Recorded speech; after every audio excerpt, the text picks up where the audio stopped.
नमस्कार दोस्तों, सुरफास्ट सीरीज में आपका स्वागत है। तो आज हम आप लोग के लिए जीके जीएस का धमाकेदार टेस्ट सीरीज लेके आ गए हैं और इसमें टोटल 40 क्वेश्चन है, क्योंकि आपके बिहार बीड एंट्रेंस में भी जीके से 40 क्वेश्चन पूछा जाता है। तो चलिए इस क्लास की शुरुआत करने से पहले बता दें, जो लोग अभी हमारे चैनल पर नए हैं, आप हमारे चैनल को सब्सक्राइब कर लीजिए और घंटी के बटन को दबा दीजिए। तो चलिए इस क्लास की शुरुआत करते हैं। तो पहला क्वेश्चन है कि पोलियो किसके कारण होता है। तो ऑप्शन में जीवाणु, विषाणु, कवक, प्रोटोजोआ।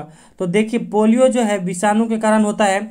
इसमें क्या होता है ना कि तंत्रिका तंत्र में विकार आ जाता है, और देखिएगा जिसको पोलियो हो जाता है उसके शरीर का कोई अंग काम करना बंद हो जाता है, या शरीर का आधा भाग कोई पार्ट काम करना बंद हो जाता है। तो यह है आपको पोलियो का लक्षण।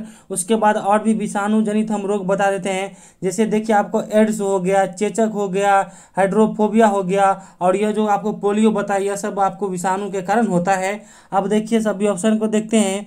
तो देखिए जीवाणु के कारण होने वाले रोग को देखते हैं। तो जीवाणु के द्वारा आपको हैजा हो गया, म्यादी बुखार हो गया, निमोनिया हो गया, तपेदिक या टीबी रोग जिसे कहते हैं, यह सब आपको जीवाणु के कारण होता है।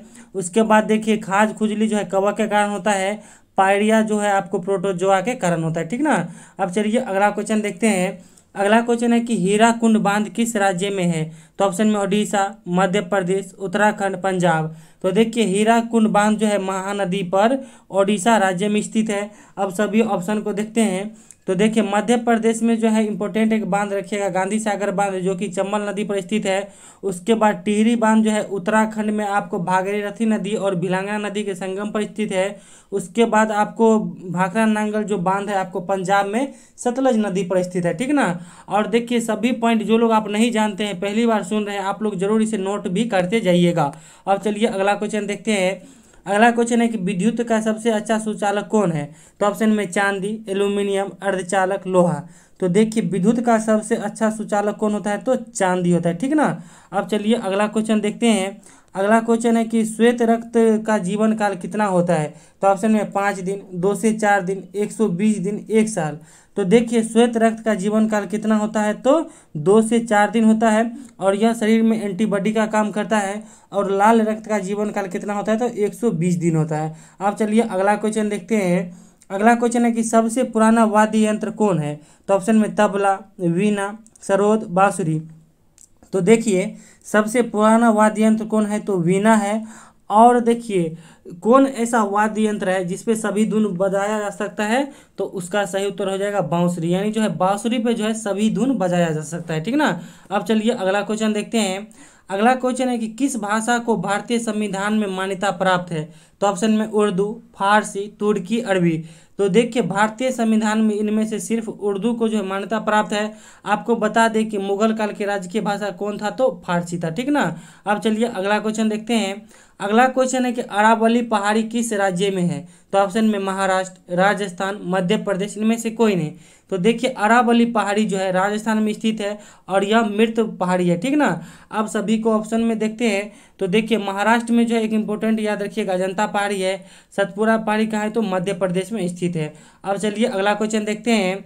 अगला क्वेश्चन है कि रक्त को जमाने में कौन सहायक होता है। तो ऑप्शन में कार्बन, कैल्शियम, जल, वसा। तो देखिए रक्त को जमाने में कौन सहायक होता है, तो कैल्शियम सहायक होता है। और रक्त जो है विटामिन के कारण भी जमता है, और जिनको हीमोफीलिया रोग होता है उनका जो है रक्त नहीं जमता है, ठीक ना। अब चलिए अगला क्वेश्चन देखते हैं। अगला क्वेश्चन है कि संगीत की चर्चा किस वेद में है। तो ऑप्शन में ऋग्वेद, यजुर्वेद, सामवेद, अथर्ववेद। तो देखिए संगीत की चर्चा किस वेद में है, तो सामवेद में, ठीक है। गायत्री मंत्र जो है ऋग्वेद से लिया गया है।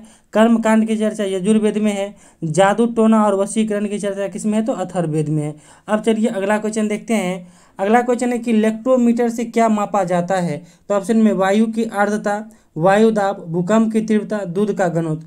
तो देखिए इलेक्ट्रोमीटर से क्या मापा जाता है, तो दूध का घनत्व मापा जाता है। अब देखिए आपको बताते हैं कि बैरोमीटर से क्या मापा जाता है, तो वायु दाब मापा जाता है। उसके बाद जो हाइग्रोमीटर से वायु की आर्द्रता मापा जाता है, और सिस्मोग्राफ से जो है भूकंप की तीव्रता मापा जाता है, ठीक ना। अब चलिए अगला क्वेश्चन देखते हैं। अगला क्वेश्चन है कि सांभर झील किस राज्य में है। तो ऑप्शन में केरल, राजस्थान, आंध्र प्रदेश, मणिपुर। तो देखिए सांभर झील जो है राजस्थान में स्थित है, और यह खारे पानी की झील है। उसके बाद देखिए वेम्बनाथ झील जो है केरल में स्थित है। और आपको बता दें कि कोलेरू झील कहाँ स्थित है, तो आंध्र प्रदेश में स्थित है। और लोकटक झील कहाँ स्थित है, तो मणिपुर में स्थित है, ठीक ना। ये मणिपुर हो गया। अब चलिए अगला क्वेश्चन देखते हैं। अगला क्वेश्चन है कि विश्व बैंक का मुख्यालय कहाँ है? तो ऑप्शन में वाशिंगटन डीसी, न्यूयॉर्क, जिनेवा, रोम। तो देखिए विश्व बैंक का मुख्यालय कहाँ स्थित है? तो आपको वाशिंगटन डीसी में स्थित है। उसके बाद संयुक्त राष्ट्र संघ का मुख्यालय कहाँ है? तो न्यूयॉर्क में है। उसके बाद देखिए आपको विश्व स्वास्थ्य संगठन हो गया या रेड क्रॉस हो गया, इसका मुख्यालय कहाँ है? तो जेनेवा में है। और विश्व कृषि संगठन एवं खाद्य संगठन का मुख्यालय कहाँ है? तो रोम में स्थित है। अब चलिए अगला क्वेश्चन देखते हैं। अगला क्वेश्चन है कि किस जिला में जनसंख्या घनत्व सबसे ज़्यादा है? तो ऑप्शन में समस्तीपुर, दरभंगा, पटना, भागलपुर। तो देखिए बिहार में सर्वाधिक जनसंख्या घनत्व की बात की जाए तो पटना जिला में, ठीक ना, और पटना जिला की जनसंख्या भी सबसे ज़्यादा है। अब चलिए अगला क्वेश्चन देखते हैं। अगला क्वेश्चन है कि चमड़ा उद्योग के लिए कौन सा शहर प्रसिद्ध है? तो ऑप्शन में हैदराबाद, बेंगलुरु, मुंबई, कानपुर। तो देखिए चमड़ा उद्योग के लिए जो है कानपुर शहर प्रसिद्ध है। अब आपको बता दें कि डीएनए फिंगरप्रिंट टेस्ट कहाँ होता है? तो हैदराबाद में होता है। आईटी सिटी या सिलिकॉन सिटी किसको कहा जाता है? तो बेंगलुरु को कहा जाता है। और मुंबई जो है भारत की आर्थिक राजधानी है। अब चलिए अगला क्वेश्चन देखते हैं। और आप लोगों को क्लास अच्छा लगता है तो प्लीज़ वीडियो को लाइक कीजिए, हमें सपोर्ट कीजिए, अपने दोस्तों में भी इस क्लास को शेयर कीजिए। तो अगला क्वेश्चन है कि शरीर में सबसे बड़ी ग्रंथि कौन है? तो ऑप्शन में यकृत, अग्नाशय, पीयूष, इनमें से कोई नहीं। तो देखिए शरीर में सबसे बड़ी ग्रंथि कौन होता है? तो यकृत होता है, जिसे आप इंग्लिश में लीवर कहते हैं या इसे कलेजा भी कह सकते हैं, ठीक है। आपको बता दें कि अग्नाशय से ही जो है इंसुलिन नामक हार्मोन निकलता है और पीयूष ग्रंथि को जो है मास्टर ग्रंथि भी कहते हैं। अब अगला क्वेश्चन है कि बिहार में मानसून कब प्रवेश कर जाता है? तो ऑप्शन में जून, जुलाई, अगस्त, सितंबर। तो देखिए बिहार में जो है मानसून जून के प्रथम सप्ताह में प्रवेश कर जाता है। और यहाँ कौन मानसून आता है? तो दक्षिण पश्चिम मानसून आता है। और बिहार में सर्वाधिक वर्षा जो है किशनगंज जिला में होता है, ठीक ना। अब चलिए अगला क्वेश्चन देखते हैं। अगला क्वेश्चन है कि अंतरिक्ष यात्री को आकाश कैसा दिखाई देता है? तो ऑप्शन में काला, हरा, नीला, पीला। तो देखिए अंतरिक्ष यात्री को जो है आकाश कैसा दिखाई देता है? तो काला दिखाई देता है, क्योंकि अंतरिक्ष में जो है वायु नहीं होता है, वहाँ जो है पूरा निर्वात रहता है, इसीलिए अंतरिक्ष यात्री को जो है आकाश काला दिखाई देता है, ठीक ना। अब चलिए अगला क्वेश्चन देखते हैं। अगला क्वेश्चन है कि कर्नाटक किस फसल के लिए प्रसिद्ध है? तो ऑप्शन में गेहूं, सब्जी, गन्ना, कपास। तो देखिए इसमें जो है शायद टाइपिंग मिस्टेक है, कपास को काट करके आप लोग क्या कर लीजिएगा भाई? कॉफ़ी कर लीजिएगा, ठीक है। तो देखिए कर्नाटक जो है कॉफ़ी के लिए प्रसिद्ध है, क्योंकि भारत में जितने भी कॉफ़ी का उत्पादन होता है उसका 50% आपको कर्नाटक में ही उत्पादन होता है, ठीक ना। उसके बाद देखिए गेहूं हो गया, सब्जी हो गया, गन्ना हो गया, इस सब के उत्पादन में अग्रणी राज्य कौन है? तो उत्तर प्रदेश है। और प्रति हेक्टर अनाज के उत्पादन की बात की जाए तो आपको पंजाब राज्य अग्रणी है, ठीक ना। अब चलिए अगला क्वेश्चन देखते हैं। अगला क्वेश्चन है कि जनसंख्या की दृष्टि से भारत का सबसे बड़ा राज्य कौन है? तो ऑप्शन में बिहार, राजस्थान, उत्तर प्रदेश, गोवा। तो देखिए जनसंख्या की दृष्टि से भारत का सबसे बड़ा राज्य कौन है? तो उत्तर प्रदेश है। और आपको बता दें कि जनसंख्या घनत्व की दृष्टि से सबसे बड़ा राज्य कौन है? तो बिहार है। उसके बाद क्षेत्रफल की दृष्टि से सबसे बड़ा राज्य कौन है? तो राजस्थान है। और क्षेत्रफल की दृष्टि से सबसे छोटा राज्य कौन है? तो गोवा है, ठीक ना। अब चलिए अगला क्वेश्चन देखते हैं। अगला क्वेश्चन है कि ममता बनर्जी किस राज्य के मुख्यमंत्री है? तो ऑप्शन में पश्चिम बंगाल, उत्तराखंड, बिहार, उड़ीसा। तो देखिए ममता बनर्जी जो है पश्चिम बंगाल के मुख्यमंत्री है। उसके बाद देखिए उत्तराखंड के मुख्यमंत्री कौन है? तो पुष्कर सिंह धामी है। बिहार के मुख्यमंत्री नीतीश कुमार जी है। उड़ीसा के मुख्यमंत्री जो है नवीन पटनायक जी है। आगे चलिए अब अगला क्वेश्चन देखते हैं। अगला क्वेश्चन है कि संसद का उच्च सदन कौन होता है? तो ऑप्शन में राष्ट्रपति, लोकसभा, राज्यसभा, इनमें से कोई नहीं। तो देखिए संसद का उच्च सदन कौन होता है? तो राज्यसभा होता है, क्योंकि आप लोग को जो हम पॉलिटी का नोट्स प्रोवाइड किए हुए हैं हूबहू वहीं से क्वेश्चन आया है। तो आप लोग से यह क्वेश्चन गलत नहीं होना चाहिए। जो भी लोग हमारे साथ व्हाट्सएप पे जुड़े हुए हैं, जो भी नोट्स ले रहे हैं, जो भी हमारे टेस्ट सीरीज से जुड़े हुए हैं, तो आप लोग से यह क्वेश्चन गलत नहीं होना चाहिए, ठीक है। और आपको बताए थे कि संसद जो है 3 भाग से मिलकर बना होता है, राष्ट्रपति, लोकसभा और राज्यसभा से, ठीक ना। अब चलिए अगला क्वेश्चन देखते हैं। अगला क्वेश्चन है कि भारतीय राष्ट्रीय कांग्रेस का विभाजन कब हुआ था? तो ऑप्शन में 1885, 1907, 1916, 1924। तो देखिए भारतीय राष्ट्रीय कांग्रेस का विभाजन कब हुआ था? तो पहली बार हुआ था 1907 में, ठीक है। और भारतीय राष्ट्रीय कांग्रेस की स्थापना कब हुआ था? तो 1885 में ए.ओ. ह्यूम के द्वारा हुआ था। और आपको बता दें कि 1916 में पुनः आपको भारतीय राष्ट्रीय कांग्रेस का गरम दल और नरम दल का मिलन हो गया था। और एकमात्र अधिवेशन जो है कर्नाटक 1924 जो बेलगांव अधिवेशन था, उसमें महात्मा गांधी ने भाग लिए थे, ठीक। अब चलिए अगला क्वेश्चन देखते हैं। अगला क्वेश्चन है कि लेप्चा जनजाति मुख्य रूप से कहाँ निवास करती है? तो ऑप्शन में मेघालय, सिक्किम, राजस्थान, मध्य प्रदेश। तो देखिए लेप्चा जनजाति कहाँ निवास करती है? तो सिक्किम में करती है। उसके बाद देखिए गारो, खासी, जयंतिया जो है जनजाति कहाँ निवास करती है? तो मेघालय में करती है। उसके बाद देखिए भील जनजाति जो है राजस्थान में निवास करती है और गौंड जनजाति जो है मध्य प्रदेश में निवास करती है। अब अगला क्वेश्चन देखते हैं। अगला क्वेश्चन है कि विटामिन ए की कमी से कौन सा रोग होता है? तो ऑप्शन में रतौंधी, बेरी बेरी, रिकेट्स, जनन क्षमता में कमी। तो देखिए विटामिन ए की कमी से कौन सा रोग होता है जी? तो रतौंधी होता है। अब देखिए विटामिन बी की कमी से बेरी बेरी होता है, विटामिन डी की कमी से रिकेट्स होता है और विटामिन ई की कमी से जो है जनन क्षमता में कमी होता है, ठीक ना। अब अगला क्वेश्चन देखते हैं। अगला क्वेश्चन है कि जहांगीर का मकबरा कहाँ स्थित है? तो ऑप्शन में दिल्ली, लाहौर, सासाराम, सिकंदरा। तो देखिए जहांगीर का मकबरा कहाँ स्थित है? तो लाहौर में स्थित है। हुमायूं का मकबरा जो है दिल्ली में स्थित है। शेर शाह सूरी का मकबरा कहाँ स्थित है? तो सासाराम में स्थित है। और अकबर का मकबरा जो है सिकंदरा में स्थित है, ठीक ना। अब अगला क्वेश्चन देखते हैं। अगला क्वेश्चन है कि बिहार के राज्यपाल कौन है? तो ऑप्शन में नीतीश कुमार, तेजस्वी यादव, फागू चौहान, विजय कुमार सिन्हा। तो देखिए बिहार के राज्यपाल कौन है वर्तमान में? तो फागू चौहान जी है। बिहार के मुख्यमंत्री नीतीश कुमार जी है। बिहार विधानसभा में विपक्ष के नेता कौन है? तो तेजस्वी यादव है। और ये जो है बिहार विधानसभा के अध्यक्ष कौन है? तो विजय कुमार सिन्हा जी हैं, जो कि बीजेपी पार्टी से है और बीजेपी पार्टी से पहली बार ही बने हैं, ठीक है, बिहार विधानसभा के अध्यक्ष, जो कि विजय कुमार सिन्हा जी है। अब आगे बढ़ने से हम पहले बता दें कि हम आप लोग के लिए जो है बिहार बीएड का स्पेशल नोट्स प्रोवाइड करा रहे हैं। मात्र छोटा सा अमाउंट लेके 99 रुपया। आप लोग जो है इस नंबर पे 7050387142, ये मेरा फ़ोन पे गूगल पे नंबर है। आप 99 रुपया पेमेंट करके आप हमारे साथ जुड़ सकते हैं और अपने तैयारी को बेहतर बना सकते हैं। और हम वहाँ पे पूरा सभी सिलेक्टेड क्वेश्चन प्रोवाइड करा रहे हैं, ठीक है। अब चलिए अगला क्वेश्चन देखते हैं। अगला क्वेश्चन है कि प्रति हेक्टेयर अनाज के उत्पादन में अग्रणी राज्य है? तो ऑप्शन में पंजाब, उत्तर प्रदेश, मध्य प्रदेश, राजस्थान। जैसा कि आपको ऊपर बता दिए हैं कि प्रति हेक्टेयर अनाज के उत्पादन में अग्रणी राज्य कौन है? तो पंजाब है। और सबसे ज़्यादा अनाज का उत्पादन कहाँ होता है? तो उत्तर प्रदेश में होता है। उसके बाद देखिए दलहन का उत्पादन कहाँ होता है? तो मध्य प्रदेश में होता है। और सरसों का उत्पादन सबसे ज़्यादा राजस्थान में होता है, ठीक ना। अब चलिए अगला क्वेश्चन देखते हैं। अगला क्वेश्चन है कि नया संसद भवन कौन बना रहा है? तो ऑप्शन में भारत सरकार, टाटा समूह, रिलायंस, कोई नहीं। तो देखिए नया संसद भवन कौन बना रहा है? तो टाटा समूह बना रहा है, ठीक ना। अब चलिए अगला क्वेश्चन देखते हैं। अगला क्वेश्चन है कि संविधान में संघीय प्रणाली कहाँ से लिया गया है? तो ऑप्शन में अमेरिका, आयरलैंड, कनाडा, रूस। तो देखिए संविधान में जो है संघीय प्रणाली कहाँ से लिया गया है? तो कनाडा से लिया गया है।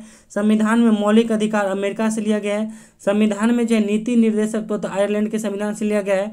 और संविधान में मौलिक कर्तव्य जो है रूस के संविधान से लिया गया है। अब चलिए अगला क्वेश्चन देखते हैं। अगला क्वेश्चन है कि सर्वग्राही रक्त समूह कौन है? तो ऑप्शन में ओ, ए, बी, ए, बी। तो देखिए सर्वग्राही रक्त समूह कौन होता है? तो ए बी होता है, क्योंकि इसमें एंटीबॉडी पाया जाता है। और सर्वदाता रक्त समूह कौन होता है? तो ओ होता है, क्योंकि इसमें जो है एंटीजन का अभाव होता है, ठीक ना। अब चलिए अगला क्वेश्चन देखते हैं। अगला क्वेश्चन है कि चंपारण आंदोलन कब शुरू हुआ था? तो ऑप्शन में 1917, 1920, 1930, 1942। तो देखिए चंपारण आंदोलन जो है गांधी जी के नेतृत्व में कब हुआ था? तो 1917 में शुरू हुआ था। असहयोग आंदोलन 1920 में शुरू हुआ था। दांडी यात्रा 1930 में शुरू हुआ था। और भारत छोड़ो आंदोलन जो है 1942 में शुरू हुआ था, ठीक ना। अब अगला क्वेश्चन देखते हैं। अगला क्वेश्चन है कि दुग्ध उत्पादन में पहला देश कौन है? तो ऑप्शन में चीन, अमेरिका, भारत, रूस। तो देखिए दुग्ध उत्पादन में जो है पहला देश कौन है? तो भारत है, क्योंकि भारत जो है सर्वाधिक पशुओं वाला देश है, इसलिए, ठीक ना। अब चलिए अगला क्वेश्चन देखते हैं। अगला क्वेश्चन है कि राष्ट्रपति पर महाभियोग किस अनुच्छेद में है? तो ऑप्शन में अनुच्छेद 48, अनुच्छेद 61, अनुच्छेद 124 और अनुच्छेद 214। तो देखिए राष्ट्रपति पर जो है महाभियोग अनुच्छेद 61 के तहत लगाया जाता है। और आपको बता दें कि कृषि और पशुपालन की चर्चा अनुच्छेद 48 में है। सुप्रीम कोर्ट की गठन की बात 124 में है। और सुप्रीम कोर्ट 124 और हाई कोर्ट की किस में है? तो 214 में, ठीक ना। अब चलिए अगला क्वेश्चन देखते हैं। अगला क्वेश्चन है कि कागज का जलना कौन सी अभिक्रिया है? तो ऑप्शन में भौतिक, रासायनिक, जैविक, इनमें से कोई नहीं। तो देखिए कागज का जलना कौन सी अभिक्रिया है? तो रासायनिक अभिक्रिया है, क्योंकि रासायनिक अभिक्रिया में क्या होता है कि जो भी वस्तु अपने एक रूप से दूसरे रूप में जाता है, फिर दूसरे रूप से अपने पहले रूप में नहीं आ पाता है, तो वह रासायनिक अभिक्रिया हो जाता है, ठीक ना। कागज को आप जलाइएगा तो उस राख से आप दोबारा कागज नहीं बना सकते हैं, ठीक ना। और देखिए भौतिक अभिक्रिया क्या होता है कि जो भी वस्तु या पदार्थ अपने मूल रूप से दूसरे रूप में जाके फिर अपने मूल रूप में आ जाए तो वो भौतिक अभिक्रिया होता है। जैसे आप मान लीजिए पानी को ये बनाते हैं, फिर बर्फ से जो है आप पानी बना सकते हैं, तो यह क्या हो गया, भौतिक अभिक्रिया हो गया, ठीक। अब चलिए अगला क्वेश्चन देखते हैं। अगला क्वेश्चन है कि भारत और पाकिस्तान के बीच कौन सी सीमा रेखा है। तो ऑप्शन में मैकमोहन रेखा, रेड क्लिफ रेखा, ड्यूरंड रेखा, इनमें से कोई नहीं। तो देखिए भारत और पाकिस्तान के बीच कौन सी सीमा रेखा है, तो रेड क्लिफ रेखा है। भारत और चीन के बीच मैकमोहन रेखा है, जो कि पिछले आपको ये जीके जीएस के सेट में हम बता चुके हैं। और ड्यूरंड रेखा जो है पाकिस्तान और अफगानिस्तान के बीच में स्थित है। अब अगला क्वेश्चन है कि सीवी रमन को किस क्षेत्र में नोबेल पुरस्कार मिला था। तो ऑप्शन में भौतिकी, रसायन, साहित्य, शांति। तो देखिए सीवी रमन को किस क्षेत्र में नोबेल पुरस्कार मिला था, तो भौतिकी में मिला था। इनको जो 1930 में नोबेल पुरस्कार जो है प्रकाश के प्रकीर्णन की खोज के लिए मिला था, ठीक है। और आपको बता दें कि देखिए रसायन के लिए किसको मिला था भारत में पहला, तो वेंकट रमन राधाकृष्णन को मिला था। साहित्य के लिए जो है रविंद्रनाथ टैगोर को मिला था। और शांति के लिए भारत में किसको मिला था पहली बार, तो मदर टेरेसा जी को मिला था। अब अगला क्वेश्चन है कि मानव का खोज सर्वप्रथम किस महाद्वीप में हुआ था। तो ऑप्शन में एशिया, अफ्रीका, ऑस्ट्रेलिया, इनमें से कोई नहीं। तो जैसा कि पिछले कई सेट में हम बता चुके हैं कि मानव का सर्वप्रथम खोज कहाँ हुआ था, तो अफ्रीका महाद्वीप में हुआ था। और अफ्रीका महाद्वीप में सबसे ज़्यादा जनजाति की संख्या है, ठीक ना। और देखिए एशिया महाद्वीप में सबसे ज़्यादा जनसंख्या है। और ऑस्ट्रेलिया महाद्वीप को जो है प्यासी भूमि का महाद्वीप कहा जाता है। अब अगला क्वेश्चन है कि चंद्रगुप्त मौर्य का प्रधानमंत्री कौन था। तो ऑप्शन में चाणक्य, कौटिल्य, विष्णुगुप्त, इनमें से सभी। तो देखिए चंद्रगुप्त मौर्य का प्रधानमंत्री कौन था जी, तो इनमें से सभी था। क्योंकि देखिए चाणक्य, कौटिल्य, विष्णुगुप्त, इन सभी एक ही नाम के व्यक्ति हैं, ठीक है। चाणक्य का आपको उपनाम पूछेगा तो कौटिल्य रहेगा, विष्णुगुप्त रहेगा। यानी चाणक्य का अगर प्रधानमंत्री पूछे तो इनमें से सभी यानी एक ही नाम के व्यक्ति है। और चाणक्य जो है राजनीति पर जो है अर्थशास्त्र नामक पुस्तक लिखे थे। अब चलिए अगला क्वेश्चन देखते हैं।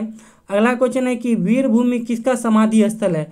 तो ऑप्शन में राजीव गांधी, चौधरी चरण सिंह, इंदिरा गांधी, भीमराव अंबेडकर। तो देखिए वीरभूमि किसका समाधि स्थल है, तो राजीव गांधी का है। उसके बाद किसान घाट जो है चौधरी चरण सिंह का समाधि स्थल है। शक्ति स्थल जो इंदिरा गांधी जी की समाधि स्थल है। और चैत्रा भूमि जो है भीमराव अंबेडकर की समाधि स्थल है। अब अगला क्वेश्चन देखते हैं। अगला क्वेश्चन है कि हड्डी किसकी कमी के कारण कमजोर हो जाता है। तो देखिए आप लोग इस क्वेश्चन का आंसर कमेंट बॉक्स में दीजिएगा। और साथ ही आप लोग को 40 में कितना मार्क आया हो आप लोग उसको भी हमें कमेंट बॉक्स में ज़रूर बताइएगा, क्योंकि ये टेस्ट सीरीज था आप लोगों के लिए। और आप लोग अपनी तैयारी को रेगुलर आजमाइए और रेगुलर इसी तरह हम क्लास देते रहेंगे। तो चलिए thank you, all the best, हमारे साथ बने रहिए। Thank you.